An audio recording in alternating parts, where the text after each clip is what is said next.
स्वागत सुस्वागत आपण मानकु आउ एको नुआ वीडियो को आजिरो वीडियो रे आमे +3 ओडिया ऑनर्स थर्ड सेमिस्टर रो कोर पेपर 5 रो यूनिट 2 रे जे रहिछि ओडिया लिपि रो ऐतिहासिक विवर्तन ए विषय रे पढिबा। ए विषय रे पढिबा पूर्वरु आपण मानक पई संक्षिप्त सूचना। कोर पेपर 5 रो यूनिट 1 रे थिबा विषय को नै मु वीडियो प्रस्तुत करी अपलोड करी देइछि। सेई वीडियो रो लिंक डिस्क्रिप्शन ओ कमेंट रे देई देइछि। आपण माने जाई कि सेई वीडियो को देखि परिबे। एहा व्यतीत आपण माने प्लेलिस्ट रु सेई वीडियो मध्ये पाई परिबे। वर्तमान विलंब न करी वीडियोटी आरंभ करिबा। लिप्यते इति लिपिहि अर्थात उच्चारित ध्वनि को जे रूपायित करे ताहाकू लिपि बोली कुहा जाय। जे पर्यंत मुख निश्रुत बाक बा कथा गुड़िक लिपिबद्ध रूप न नेइछि से पर्यंत ताहा ध्वनि। जेतेबेले एहा लिपिबद्ध रूप निये सेतेबेले एहा वर्ण। भाषार क्रम विकास पथरे लिपि हेउछि एक उल्लेखयोग्य आविष्कार।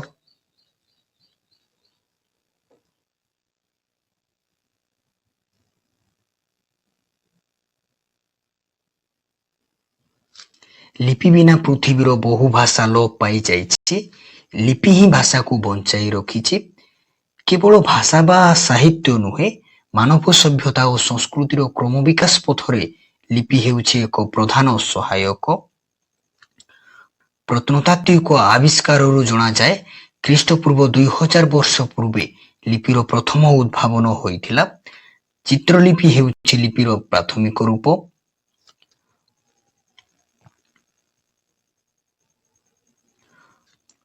क्रमशः यह भाव सांकेतिक प्रभृति रूप देई शेषरे निर्दिष्ट भाषा बा भाषा समूह पई निर्दिष्ट रूप ग्रहण करियोछि। लिपि तत्वविद मानक मतरे सैन्धव लिपि हेउछि भारतरे आविष्कृत प्राचीनतम लिपि। सिंधु सभ्यतार अधिवासी माने ख्रीष्टपूर्व 2000 वर्ष पूर्वे एक प्रकार अद्भुत लिपि व्यवहार करुथिले। ताहार नमूना तत्कालीन मृत्तिका निर्मित मुद्रा और गृह उपकरण मानकरू मिली थाए। यह चित्रलिपि और ध्वनि सांकेतिक लिपिर मध्यवर्ती अवस्था। भारतवासींकर लिपि ज्ञान संपर्क रे सैन्धव लिपि ऐतिहासिक प्रमाण प्रदान करुथिले मध्य अशोक लिपि साहाय्य रे एही लिपि गुडी को पाठ करिबा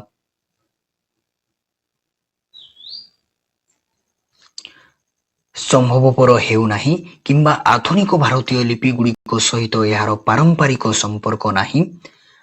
भारतरु आविष्कृत और पठितव्य लिपि मानक मध्यरे प्राचीन ब्राह्मी लिपि ही हेउछि सर्वप्रथम। से समय रे पंजाब अंचल रे खरष्टी लिपिर प्रचलन थिले मध्य भारतीय भाषा रे लिखित ग्रंथ मानकरे मुख्यतः ब्राह्मी लिपि व्यवहृत हेउथिला। खरष्टी भारतीय लिपि होई नथिबारु ताहा क्रमशः परित्यक्त होइथिला।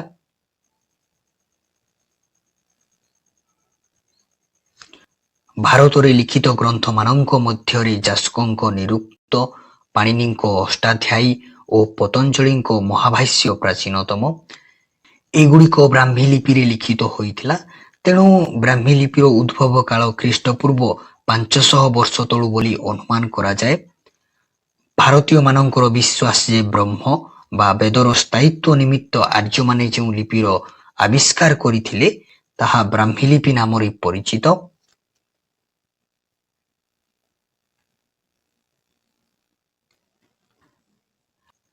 आमी माने जहा पढ़िले से सब थिला लिपि संपर्क रे संक्षिप्त धारणा। वर्तमान आमे ओडिया लिपिर ऐतिहासिक विवर्तन विषय रे पढ़िबा बा ओडिया लिपिर क्रम विकास संपर्क रे पढ़िबा। वर्तमान विभिन्न आधुनिक भारतीय आर्य भाषा मानक पई जेउ सब लिपिर व्यवहार हेउछि से सबुर मूल हेउछि ब्राह्मी। अन्यान्य भारतीय लिपि परि ओडिया लिपि मध्य ब्राह्मी लिपिर क्रम विवर्तन फल रे जन्म लाभ करिछि। लिपि गुड़िक विभिन्न स्तर देई गति करियोछि यथा एक रे प्राचीन ब्राह्मी लिपि। एहार समय सीमा हेउछि ख्रीष्टपूर्व 5म शताब्दी रु ख्रीष्टपूर्व 2य शताब्दी। 2 रे परवर्ती ब्राह्मी लिपि। परवर्ती ब्राह्मी लिपिर समय सीमा हेउछि ख्रीष्टपूर्व 1म शताब्दी रु ख्रीष्टीय 3य शताब्दी।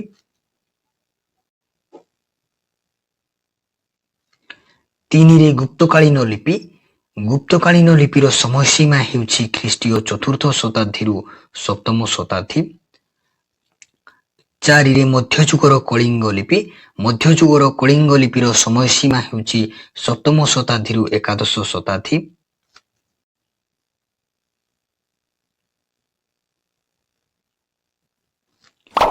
5ରେ ପ୍ରତ୍ନ ଓଡ଼ିଆ ଲିପି।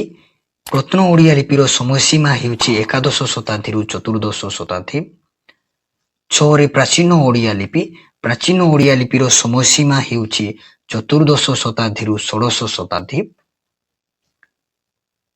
7ରେ ଆଧୁନିକ ଓଡ଼ିଆ ଲିପି। ଆଧୁନିକ ଓଡ଼ିଆ ଲିପିର ସମୟସୀମା ହେଉଛି 16ଶ ଶତାବ୍ଦୀରୁ ଅଦ୍ୟାବଧି ଅର୍ଥାତ୍ ବର୍ତ୍ତମାନ ପର୍ଯ୍ୟନ୍ତ। ଗୋଟି ଗୋଟି କରି ଲିପି ସମ୍ପର୍କରେ ପଢ଼ିବା। ପ୍ରାଚୀନ ବ୍ରାହ୍ମୀ ଲିପି। ପ୍ରାଚୀନ ବ୍ରାହ୍ମୀ ଲିପିର ସମୟସୀମା ଅନ୍ୟୁନ ଖ୍ରୀଷ୍ଟପୂର୍ବ 5ମ ଶତାବ୍ଦୀରୁ ଖ୍ରୀଷ୍ଟପୂର୍ବ 2ୟ ଶତାବ୍ଦୀ। ଅଶୋକଙ୍କ ଅନୁଶାସନ ଗୁଡ଼ିକ ଏହି ଲିପିରେ ଖୋଦିତ ହୋଇଅଛି। ଖ୍ରୀଷ୍ଟପୂର୍ବ 3ୟ ଶତାବ୍ଦୀରେ ଅଶୋକଙ୍କ ଦ୍ୱାରା ଖୋଦିତ ହୋଇଥିବା ଧଉଳି ଓ ଜଉଗଡ଼ର ଧର୍ମାନୁଶାସନ ଗୁଡ଼ିକରେ ଯେଉଁ ଲିପି ବ୍ୟବହୃତ ହୋଇଅଛି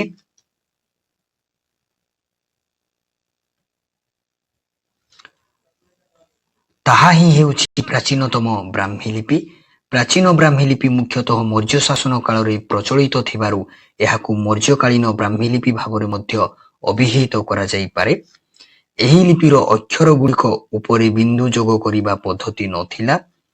ପରବର୍ତ୍ତୀ ବ୍ରାହ୍ମୀ ଲିପିରେ ସୌନ୍ଦର୍ଯ୍ୟ ବର୍ଦ୍ଧନ ପାଇଁ ବିନ୍ଦୁ ବା ଚୂଳ ଯୋଗ କରାଯାଇଥିଲା। ସେ କାଳରେ କେତୋଟି ନିର୍ଦ୍ଦିଷ୍ଟ ପରିବାର ରାଜାଙ୍କ ଦ୍ୱାରା ଲିପିକାର ଭାବରେ ନିଯୁକ୍ତି ପାଉଥିଲେ। ପାରିବାରିକ ବା ମୌଳିକ ସ୍ୱାତନ୍ତ୍ର୍ୟ ପ୍ରଦର୍ଶନ ଲକ୍ଷ୍ୟରେ କୌଣସି ଲିପିକାର ସରଳ ରେଖାଯୁକ୍ତ ବ୍ରାହ୍ମୀ ଲିପିକୁ କ୍ରମଶଃ ବକ୍ର ଓ ଗୋଲ କରି ଲେଖୁଥିଲେ। ଅଶୋକଙ୍କ ସମୟରେ ମଧ୍ୟ ଲିପିର ଆକୃତିରେ ଏହି ପରିବର୍ତ୍ତନ ଲକ୍ଷ୍ୟ କରିବାକୁ ମିଳେ।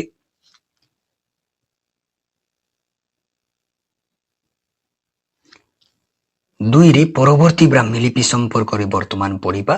ପରବର୍ତ୍ତୀ ବ୍ରାହ୍ମୀ ଲିପିର ସମୟସୀମା ହେଉଛି ଖ୍ରୀଷ୍ଟପୂର୍ବ 1ମ ଶତାବ୍ଦୀରୁ ଖ୍ରୀଷ୍ଟୀୟ 3ୟ ଶତାବ୍ଦୀ।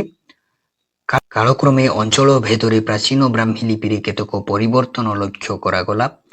ଏହି ଲିପି ମୁଖ୍ୟତଃ କୁଷାଣ ଶାସନରେ ବ୍ୟବହୃତ ହେଉଥିବାରୁ ଏହାକୁ କୁଷାଣକାଳୀନ ବ୍ରାହ୍ମୀ ଲିପି ଭାବରେ ମଧ୍ୟ ଅଭିହିତ କରାଯାଇପାରେ। ଖାରବେଳଙ୍କ ହାତୀଗୁମ୍ଫା, ଯାହାକି ଉଦୟଗିରିରେ ଅବସ୍ଥିତ, ଆପଣମାନେ ସମସ୍ତେ ଜାଣିଥିବେ। ଏ ହାତୀଗୁମ୍ଫା ଶିଳାଲେଖରେ ବ୍ୟବହୃତ ଲିପି ହେଉଛି ପରବର୍ତ୍ତୀ ବ୍ରାହ୍ମୀ ଲିପି।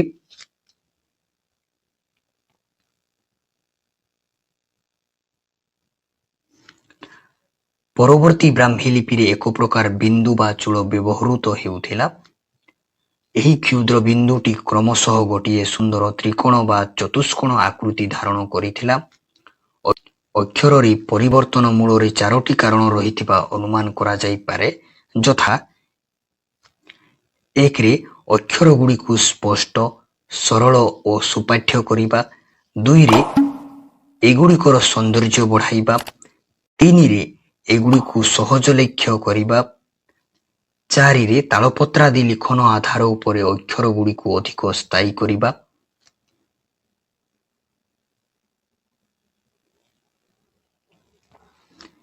ବିଭିନ୍ନ କାରଣରୁ ଓଡ଼ିଆ ବର୍ଣ୍ଣମାଳାର ବହୁ ଅକ୍ଷର କାଳକ୍ରମେ ଆକୃତି ପରିବର୍ତ୍ତନ କରିଥିଲେ ମଧ୍ୟ ଖ୍ରୀଷ୍ଟୀୟ 3ୟ ଶତାବ୍ଦୀରେ ପ୍ରଚଳିତ ଠ ତାହାର ଆକୃତି ପରିବର୍ତ୍ତନ କରିନାହିଁ।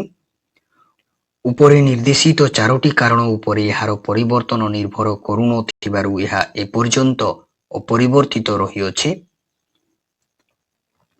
ବର୍ତ୍ତମାନ ଆମେ ପଢ଼ିବା ଗୁପ୍ତକାଳୀନ ଲିପି ସମ୍ପର୍କରେ। ଗୁପ୍ତକାଳୀନ ଲିପିର ସମୟସୀମା ହେଉଛି ଖ୍ରୀଷ୍ଟୀୟ 4ର୍ଥ ଶତାବ୍ଦୀରୁ 7ମ ଶତାବ୍ଦୀ। ଉତ୍ତର ଭାରତର ଗୁପ୍ତ ସମ୍ରାଟମାନେ ଓ ସମକାଳୀନ ରାଜାମାନଙ୍କ ଦ୍ୱାରା ଖୋଦିତ ହୋଇଥିବା ଶିଳାଲେଖ ଓ ତାମ୍ରଲେଖ ଆଦିରେ କୁଷାଣ ବ୍ରାହ୍ମୀ ଲିପିର ବିକଶିତ ସ୍ତର ଲକ୍ଷ୍ୟ କରିବାକୁ ମିଳେ।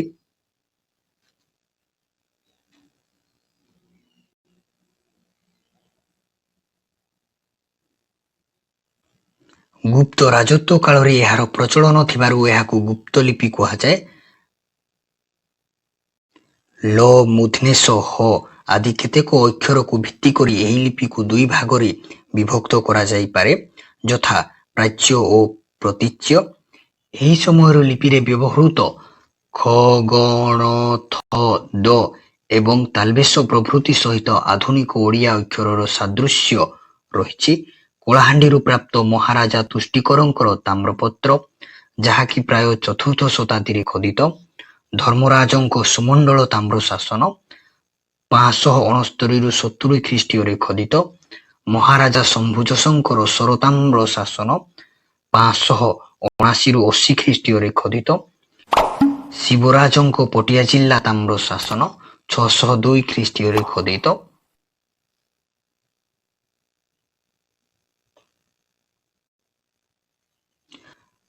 ମାଧବ ବର୍ମାଙ୍କ ଗଞ୍ଜାମ ତାମ୍ର ଶାସନ 620 ଖ୍ରୀଷ୍ଟୀୟରେ ଖୋଦିତ ପ୍ରଭୃତିରେ ଏହି ଲିପି ବ୍ୟବହୃତ ହୋଇଛି।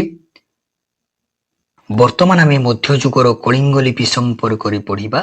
7ମ ଶତାବ୍ଦୀରୁ ଏକାଦଶ ଶତାବ୍ଦୀ ମଧ୍ୟରେ ପ୍ରଚଳିତ ଥିବା ଲିପି ବିଭିନ୍ନ ନାମରେ ପରିଚିତ। ମଧ୍ୟଯୁଗର କଳିଙ୍ଗ ଲିପି, ସୂକ୍ଷ୍ମକଣି ଲିପି, କଣ୍ଟକ ଶୀର୍ଷକ ଲିପି, କିଳକ ଶୀର୍ଷକ ଲିପି, ସିଦ୍ଧମାତୃକା ଲିପି ବା କୁଟିଳ ଲିପି ଏପରି ବିଭିନ୍ନ ନାମରେ ପରିଚିତ। 7ମ ଶତାବ୍ଦୀରୁ ଏକାଦଶ ଶତାବ୍ଦୀ ପର୍ଯ୍ୟନ୍ତ କଳିଙ୍ଗରେ ଭଞ୍ଜ, ତୁଙ୍ଗ, ସୁଳକୀ, ବିଗ୍ରହ, ଭୌମକର, ଶୈଳୋଦ୍ଭବ ଓ ଗଙ୍ଗ ଆଦି ରାଜବଂଶ ରାଜତ୍ୱ କରୁଥିଲେ।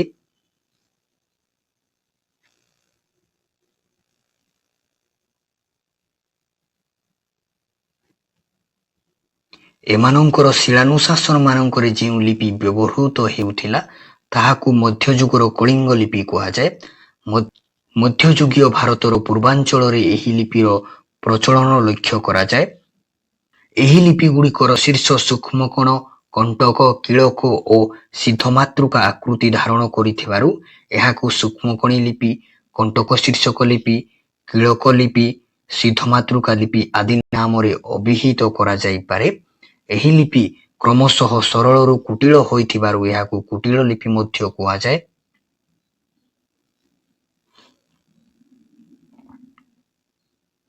ଏହି ସମୟର ଲିପିକୁ ପ୍ରଧାନତଃ 2 ଭାଗରେ ବିଭକ୍ତ କରାଯାଇପାରେ, ଯଥା 1ରେ ଉତ୍ତର ଭାରତୀୟ ଲିପି ପ୍ରଭାବିତ କୁଟିଳ ଲିପି।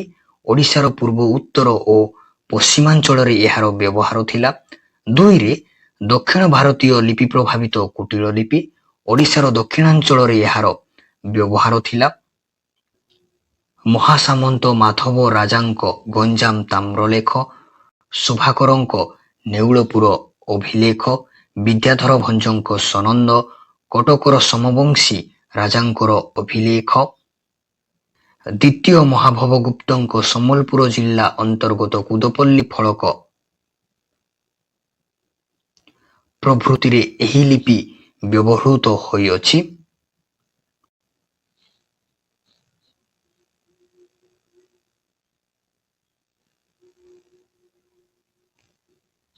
ବର୍ତ୍ତମାନ ଆମେ ପ୍ରତ୍ନ ଓଡ଼ିଆ ଲିପି ସମ୍ପର୍କରେ ପଢ଼ିବା। ଏକାଦଶ ଶତାବ୍ଦୀରୁ 14ଦଶ ଶତାବ୍ଦୀ ମଧ୍ୟରେ ପ୍ରଚଳିତ ଥିବା ଲିପିକୁ ବିଭିନ୍ନ ଆଲୋଚକମାନେ ବିଭିନ୍ନ ଭାଷାର ଲିପି ଭାବରେ ଅଭିହିତ କରନ୍ତି, ଯେପରିକି ପ୍ରତ୍ନ ଓଡ଼ିଆ ଲିପି, ପ୍ରତ୍ନବଙ୍ଗୀୟ ଲିପି, ମାଗଧୀ ଲିପି, ଗୌଡ଼ୀ ଲିପି। ମଧ୍ୟଯୁଗର କଳିଙ୍ଗ ଲିପି ଏକାଦଶ ଶତାବ୍ଦୀର ପ୍ରଥମାର୍ଦ୍ଧରେ କେତେକ ବିଶିଷ୍ଟ ଲକ୍ଷଣ ଧାରଣ କରିଥିଲା। ଏହି ଲିପିମାଳା ଆକୃତି ଆଧୁନିକ ଓଡ଼ିଆ ଲିପିମାଳା ସହିତ ଅଧିକାଂଶ କ୍ଷେତ୍ରରେ ପ୍ରାୟ ସମାନ। ଓଡ଼ିଆ ଲିପିମାଳାର ନିମ୍ନୋକ୍ତ ବର୍ଣ୍ଣଗୁଡ଼ିକର ସଠିକ ବା ନିର୍ଦ୍ଦିଷ୍ଟ ଆକୃତି ପ୍ରାୟ ଗଠିତ ହୋଇସାରିଥିଲା।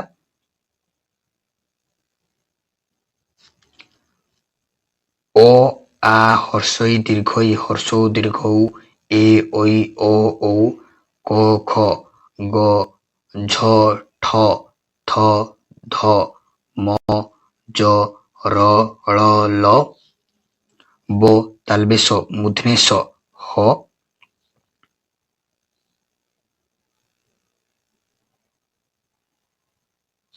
ଏହାଛଡ଼ା ଅନ୍ୟ ଅକ୍ଷରଗୁଡ଼ିକ ମଧ୍ୟ ଆଧୁନିକ ଓଡ଼ିଆ ଅକ୍ଷର ସହିତ ଉଲ୍ଲେଖଯୋଗ୍ୟ ସାଦୃଶ୍ୟ ଲାଭ କରିସାରିଥିଲା। ଏହି ସମୟରେ ବଙ୍ଗୀୟ ଲିପି, ଆସାମୀ ଲିପି ଓ ଓଡ଼ିଆ ଲିପି ମଧ୍ୟରେ ଅନେକ ସାମଞ୍ଜସ୍ୟ ଲକ୍ଷ୍ୟ କରାଯାଏ। ପୂର୍ବ ଭାରତୀୟ ଭାଷାମାନଙ୍କରେ ବ୍ୟବହୃତ ଏପରି ଲିପିକୁ ବିଉଲର ମୋଟାମୋଟି ଭାବରେ ପ୍ରତ୍ନବଙ୍ଗୀୟ ଲିପି ବୋଲି ଅଭିହିତ କରିଛନ୍ତି। ଏହି ଲିପି ଆଧୁନିକ ବଙ୍ଗୀୟ ଲିପିର ଯେପରି ପୂର୍ବାବସ୍ଥା, ଆଧୁନିକ ଓଡ଼ିଆ ଲିପିର ସେହିପରି ପୂର୍ବାବସ୍ଥା, ତେଣୁ ଏହାକୁ ପ୍ରତ୍ନ ଓଡ଼ିଆ ଲିପି ମଧ୍ୟ କୁହାଯାଇପାରେ। ଡକ୍ଟର ଦୀନେଶ ଚନ୍ଦ୍ର ସରକାର ଏହି ଲିପିକୁ ଗୌଡ଼ି ଲିପି ବୋଲି ଆଖ୍ୟା ଦେଇଛନ୍ତି। ତାଙ୍କ ପୂର୍ବରୁ ଅଲବରୁଣୀ ମଧ୍ୟ ଏହି ଆଖ୍ୟା ପ୍ରଦାନ କରିଥିଲେ। ଡକ୍ଟର କୁଞ୍ଜବିହାରୀ ତ୍ରିପାଠୀଙ୍କ ମତରେ ଏହାକୁ ମାଗଧୀ ଲିପି ବୋଲି କହିବା ଅଧିକ ଗ୍ରହଣୀୟ ହେବ। ପୂର୍ବୀ ମାଗଧୀ ଭାଷାରୁ ଯେପରି ଓଡ଼ିଆ, ବଙ୍ଗଳା, ଆସାମୀ, ମୈଥିଳି, ଭୋଜପୁରୀ ପ୍ରଭୃତି ଭାଷାର ଉତ୍ପତ୍ତି ଘଟିଛି, ପୂର୍ବୀ ମାଗଧୀ ଲିପିରୁ ସେହିପରି ଓଡ଼ିଆ, ବଙ୍ଗଳା, ଆସାମୀ, ମୈଥିଳି, ଭୋଜପୁରୀ ପ୍ରଭୃତି ଲିପିର ଉଦ୍ଭବ ଘଟିଛି।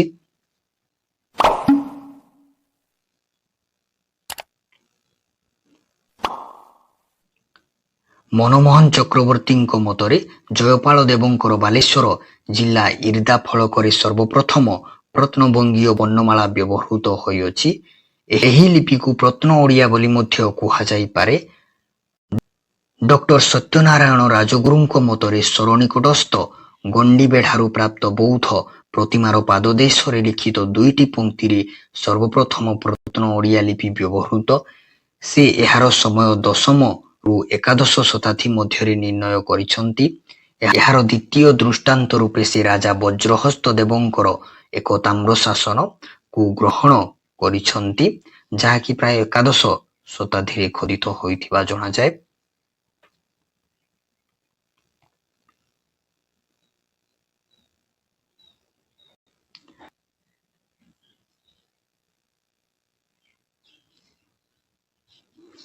ବର୍ତ୍ତମାନ ଆମେ ପ୍ରାଚୀନ ଓଡ଼ିଆ ଲିପି ସମ୍ପର୍କରେ ପଢ଼ିବା।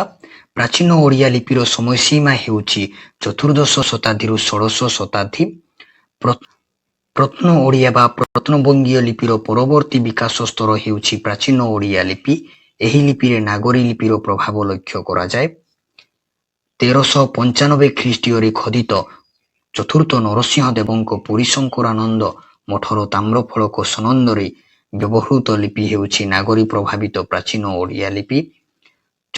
1403 ଖ୍ରୀଷ୍ଟୀୟରେ ଖୋଦିତ ଶ୍ରୀ କୁରୁମେଶ୍ୱର ମନ୍ଦିର ଅଭିଲେଖର ଲିପି ଆଧୁନିକ ଦେବନାଗରୀ ଲିପି ଦ୍ୱାରା ବହୁଳ ଭାବରେ ପ୍ରଭାବିତ ହୋଇଥିଲା। ଓଡ଼ିଆ ଲିପିର ବିକାଶ ଧାରାରେ ନାଗରୀ ଲିପିର ପ୍ରଭାବ ସ୍ପଷ୍ଟ ପ୍ରମାଣିତ ହୋଇଥାଏ।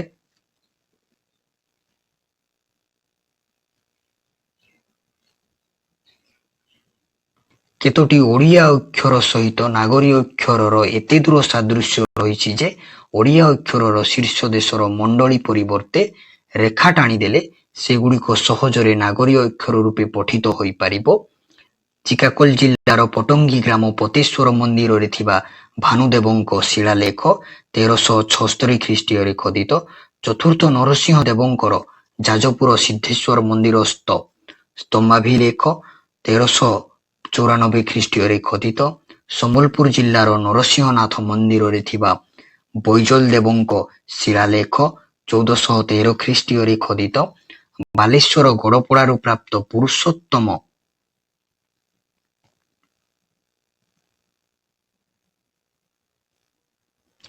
ଦେବଙ୍କ ପରଶୁ ଶୀର୍ଷକ ତାମ୍ରପତ୍ର 1472 ଖ୍ରୀଷ୍ଟୀୟରେ ଖୋଦିତ ପ୍ରଭୃତିରୁ ପ୍ରାଚୀନ ଓଡ଼ିଆ ଲିପିର ଯଥାର୍ଥ ନିଦର୍ଶନ ମିଳିଥାଏ।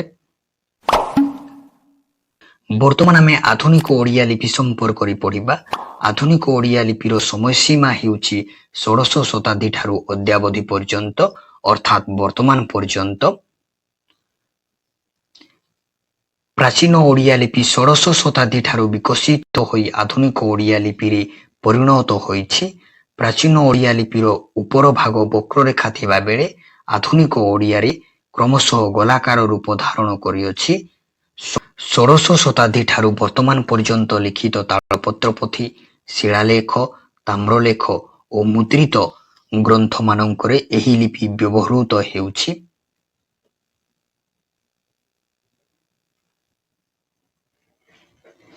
ଆଧୁନିକ ଓଡ଼ିଆ ଲିପିର ଲିଖନ ପଦ୍ଧତି ଦୁଇ ଭାଗରେ ବିଭକ୍ତ ହୋଇଛି, ଯଥା ଶିକ୍ଷାୟତନୀୟ ପଦ୍ଧତି ଓ କରଣୀ ପଦ୍ଧତି। ଶିକ୍ଷାୟତନୀୟ ପଦ୍ଧତି ସ୍କୁଲ, କଲେଜ ଓ ମୁଦ୍ରିତ ଗ୍ରନ୍ଥମାନଙ୍କରେ ବ୍ୟବହୃତ ହୋଇଥାଏ। ମୋହରିର ମାନଙ୍କ ଦ୍ୱାରା କଚେରୀ କାଗଜପତ୍ର ମାନଙ୍କରେ ଓ ତାଳପତ୍ର ପୋଥି ମାନଙ୍କରେ ଏବେ ମଧ୍ୟ ଏହି ଲିପି ବ୍ୟବହୃତ ହେଉଅଛି। କରଣୀ ଲିପିର ପ୍ରବର୍ତ୍ତନ ଓଡ଼ିଶାରେ ମୁସଲମାନ ଶାସନ କାଳରେ କାଗଜର ବହୁଳ ପ୍ରଚଳନ ଫଳରେ ସମ୍ଭବ ହୋଇଥିଲା। ପ୍ରଥମ ପର୍ଯ୍ୟାୟରେ ମୁଖ୍ୟତଃ କଟକ ଓ ପୁରୀ ଜିଲ୍ଲାର କଚେରୀ ମାନଙ୍କରେ ଓ ତାଳପତ୍ର ପୋଥି ମାନଙ୍କରେ ଏହି ଲିପି ଅଧିକ ପରିମାଣରେ ବ୍ୟବହୃତ ହୋଇଥିଲା।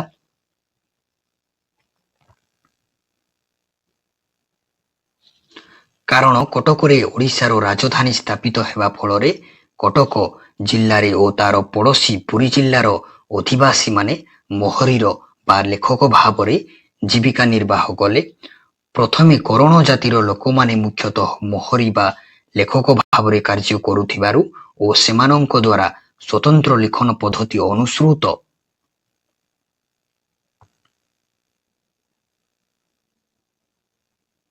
ହେଉଥିବାରୁ ଏହି ଲିପିର ନାମ କରଣୀ ଲିପି।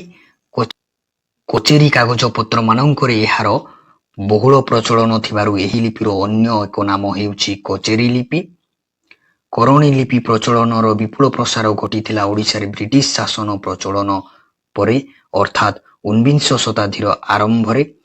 ଶାସନ କାର୍ଯ୍ୟର ସୁବିଧା ଦୃଷ୍ଟିରୁ ତାଳପତ୍ର କାଗଜ ଓ ତୁଳି ସ୍ଥାନରେ କଲମର ବ୍ୟବହାର ବହୁଳ ପରିମାଣରେ ଦେଖାଦେଲା। ତାଳପତ୍ର ଓ ଲୌହ ଲେଖନୀ ପରିବର୍ତ୍ତେ କାଗଜ କଲମ ବ୍ୟବହୃତ ହେବାରୁ ହସ୍ତଚାଳନା କ୍ଷିପ୍ରତର ହେଲା।